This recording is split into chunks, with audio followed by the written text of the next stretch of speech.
जंगल के किनारे बसा था हरिपुर, एक छोटा सा गांव जहां लोग साधारण जीवन जीते थे। इसी गांव में रहता था एक किसान, नाम था मोहन। मोहन का परिवार पीढ़ियों से खेती किसानी करता आ रहा था। उसकी मेहनत और लगन के चलते उसके पास अच्छी जमीन और खेती बाड़ी थी। उसे गांव का सबसे अमीर किसान माना जाता था। लेकिन उसके अमीर होने का कारण केवल जमीन और पैसा नहीं था, बल्कि उसका दिल भी बहुत बड़ा था। मोहन सुबह जल्दी उठकर खेतों में काम करने चला जाता। वह खुद भी मेहनत करता और दूसरों को भी प्रेरित करता। उसकी खेती के तरीके अनोखे थे।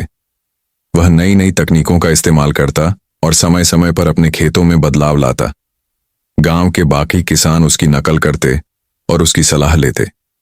एक बार गांव में सूखा पड़ा। महीनों तक बारिश नहीं हुई। कई किसानों की फसलें सूख गईं। लोग परेशान थे। गांव के लोगों के पास खाने पीने की कमी होने लगी। लेकिन मोहन ने अपने खेतों में पानी बचाने की तकनीक पहले ही लागू कर ली थी। उसने एक तालाब खुदवाया था जिसमें बारिश का पानी जमा होता था। उस पानी से उसने अपनी फसलें बचाई थीं। गांव के बाकी लोग मोहन के पास मदद मांगने आए। मोहन ने बिना किसी हिचकिचाहट के अपनी फसलें और तालाब का पानी गांव के लोगों के साथ बांट दिया। उसने कहा, हम सब एक ही परिवार हैं। अगर मैं अकेला खाना खाऊं और आप भूखे रहो तो मेरी मेहनत का क्या फायदा। मोहन की बात सुनकर गांव के लोगों के दिल में उसके प्रति और ज्यादा सम्मान बढ़ गया।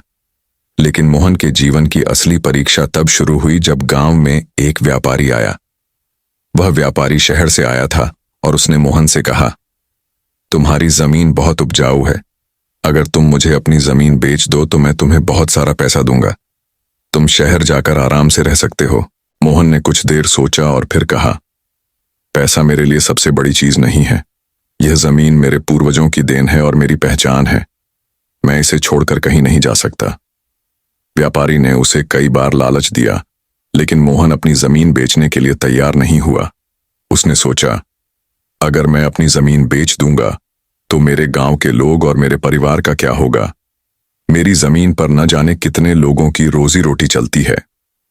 कुछ समय बाद गांव में एक और समस्या आई। पास के जंगल में कुछ जंगली जानवरों ने आतंक मचा रखा था। वे किसानों की फसलें बर्बाद कर रहे थे। गांव के लोग परेशान थे और उन्हें कोई रास्ता नहीं सूझ रहा था।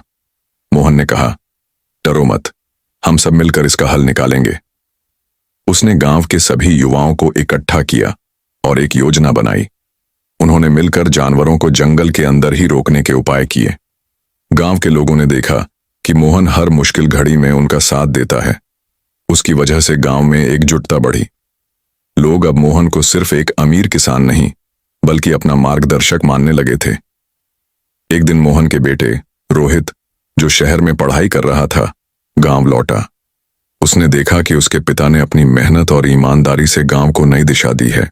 रोहित ने कहा, पिताजी, मैंने शहर में पढ़ाई करके बहुत कुछ सीखा है। अब मैं आपके साथ काम करके इस गांव को और आगे ले जाना चाहता हूं। मोहन को यह सुनकर बहुत खुशी हुई। उसने रोहित को गले लगाते हुए कहा, बेटा, मुझे तुम पर गर्व है। अगर युवा पीढ़ी गांव की उन्नति के बारे में सोचेगी तो हमारा देश भी तरक्की करेगा। रोहित ने गांव में नई तकनीकों का इस्तेमाल शुरू किया। उसने खेती के लिए आधुनिक मशीनें लाईं और जैविक खेती को बढ़ावा दिया। धीरे धीरे हरिपुर का नाम पूरे जिले में फैल गया।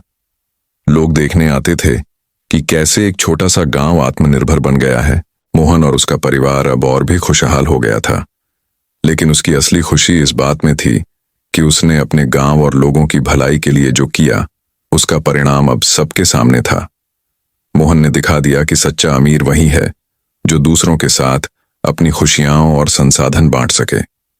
गांव के लोग आज भी मोहन की कहानियां सुनाते हैं और उसे अपनी प्रेरणा मानते हैं। हरिपुर का यह अमीर किसान केवल अपने धन के लिए नहीं, बल्कि अपने बड़े दिल और नेक इरादों के लिए हमेशा याद किया जाएगा। अलविदा मित्रों, अब मिलते हैं नए वीडियो में।